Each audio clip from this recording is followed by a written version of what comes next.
আমার একটা যুক্তিতে বলে ডাক্তার সবচেয়ে বড় আল্লাহ আল্লাহ হওয়া দরকার ছিল। বলবেন কেন? ও শরীর নিয়ে যেই গবেষণা করে আর শরীরের ভিতরে যেই কুদরত গুলা নিজের চোখে দেখে, যেমন একটা কিতাব আছে পাওয়া যায় মার্কেটে, যদিও এটা আসল হলো উর্দুতে, বাংলা হয়েছে কিনা জানি না। मैंने अल्लाह को अब करीब से देखा। মনে হয় একবার আপনাকে আমি কাহিনীও শুনাইছিলাম। मैंने अल्लाह को, আমি আল্লাহকে কাছের থেকে দেখছি। তাইলে মাইনা নিত শিক্ষিত লোক, ডাক্তার লোকগুলো সবচেয়ে বেশি আল্লাহ আল্লাহ হওয়া দরকার ছিল।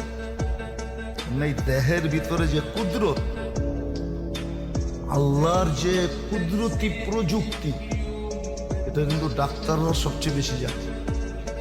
এটার ভিতরে আল্লাহর কুদরতি প্রযুক্তি কি আছে, কিন্তু আমরা আসলে ওদেরকে এরকম ফুটায়া বলতে পারি নাই।